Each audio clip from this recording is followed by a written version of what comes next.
Assalamualaikum warahmatullahi wabarakatuh. Salam olahraga pemirsa yang ada di seluruh tanah air. Berjumpa kembali dengan saya Jelo Custen dalam Ruang Sepak Bola Indonesia, podcast yang selalu mengetengahkan kabar sepak bola nasional, ya.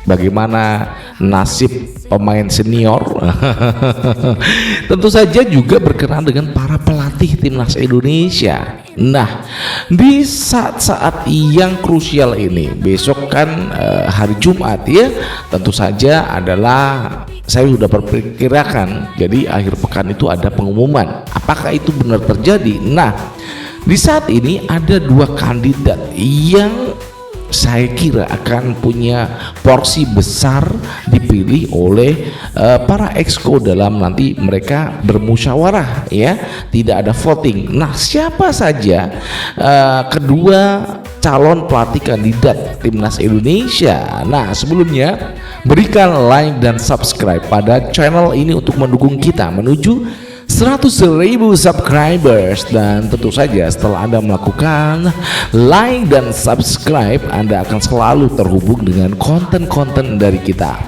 Nah, berikutnya jangan lupa untuk berikan kritikan dan saran pada kita, ya, dan juga terutama nih buat para pemain jangan tapi buat Erick Thohir dan juga PSSI serta Exco. Di sana Anda boleh untuk memberikan kritikan kepada Erick Thohir, Exco dan juga PSSI. Kita akan kembali pada tema. Ada dua nama yang mengerucut, nampaknya media-media terkenal juga ada Kompas, juga beberapa media besar yang bisa kita percaya. Mereka juga banyak yang menjagokan dua kandidat calon pelatih timnas Indonesia. Yang pertama adalah Timur Kapatze, yang kedua Giovanni Van Bronckhorst. Nah, kalau kita membahas kedua pelatih ini tentu saja cukup menarik. Ada kekurangan, ada kelebihan. Kalau kelebihan dari Timur Kapatze, ya, satu-satunya adalah pelatih yang pernah melatih tim Asia, negara Asia. Ini kiprahnya di Uzbekistan cukup luar biasa, mengantarkan negara Uzbekistan ini sampai final Piala Asia U23 dan juga lolos Piala Dunia 2026. Bagaimana kans Timur Kapatze ini cukup bagus, ya. Cuman dia punya kekurangan. Yang pertama adalah sama halnya seperti Shin Tae-yong. Dia nggak bisa bahasa Inggris, hanya Uzbekistan. Namun apakah itu akan menjadi kendala jikalau Timur Kapatze ini akan ditunjuk nanti menjadi pelatih kepala timnas Indonesia? Kalau kita melihat jejak rekam dari Timur Kapatze sudah tidak diragukan, ya. Meskipun dalam negaranya itu dia diganti, ya, mengundurkan diri karena memang Fabio Cannavaro ditunjuk langsung untuk memimpin anak-anak Uzbekistan nantinya ke Piala Dunia. Nah, dia Timur Kapatze, ya, dia harus meyakinkan dirinya untuk mundur dari asisten pelatih Fabio Cannavaro di Uzbekistan. Nah, itu adalah kekurangan dan juga kelebihan. Nah, ada juga kekurangan dari seorang Timur Kapatze ini, orangnya pendiam. Namun di dalam jumpa pers itu udah kelihatan dia nggak terlalu banyak bicara. Namun kalau kita melihat saat di lapangan, waduh, Timur Kapatze kelebihannya adalah dia keren, ya, selalu teriak-teriak di pinggir lapangan. Mungkin saja hampir mirip dengan Shin Tae-yong kalau kita melihat seorang Timur Kapatze. Dan juga kelebihannya adalah dia ahli strategi. Bagaimana dia bisa merubah strategi ketika lawan menggunakan strategi yang menekan timnya, itu bisa dirubah dengan cukup cemerlang oleh seorang Timur Kapatze. Kalau kita sudah membedah bagaimana kans dari Timur Kapatze, ya, kita akan membedah calon yang kedua. Ini ada Giovanni Van Bronckhorst. Nah, Giovanni Van Bronckhorst ini adalah pemain dan juga pelatih ya. Dulunya pemain, sekarang juga pelatih.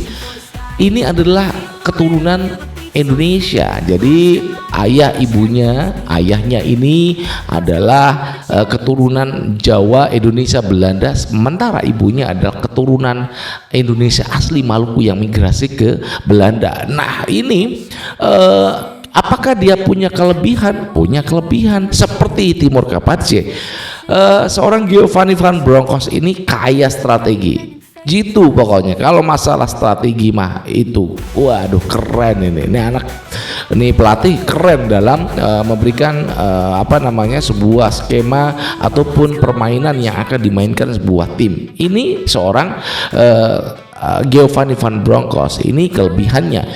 Kekurangannya adalah, jadi ada rumor-rumor nih sebelum pemilihan dulu Patrick Kluivert, sebenarnya Erick Thohir meminta Giovanni Van Bronckhorst untuk melatih timnas Indonesia, namun ditolak oleh para pemain-pemain kita yang abroad, yang asli Belanda. Katanya Giovanni Van Bronckhorst itu galaknya bukan main.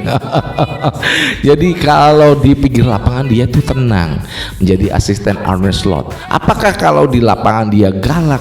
Nampaknya pemain-pemain yang pernah membela klub-klub di Eredivisie merasakan bahwasanya seorang Giovanni Van Bronckhorst itu galaknya minta ampun itu.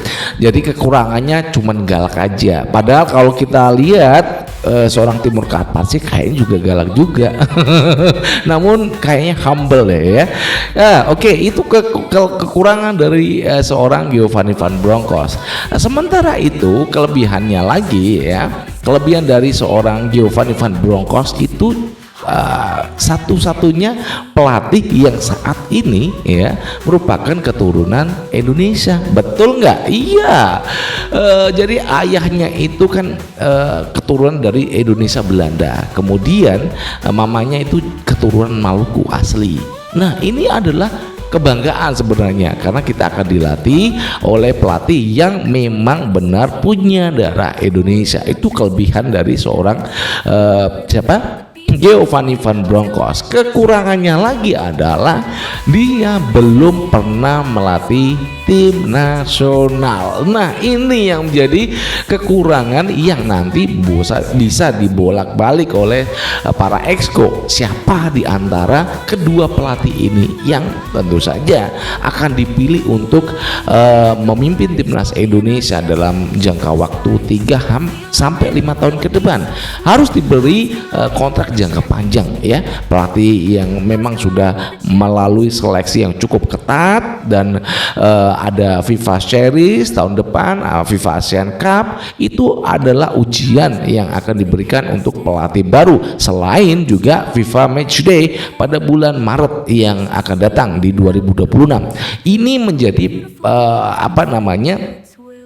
gambaran di mana kedua pelatih ini punya kekurangan dan juga kelebihan. Siapakah yang akan dipilih oleh para exco? Tentu saja ini menarik. Kalau Anda, siapa yang akan Anda pilih? Ayo, Anda mau pilih Timur Kapatse atau mau pilih Giovanni Van Bronckhorst? Silahkan ketik jawabannya di link kolom komentar.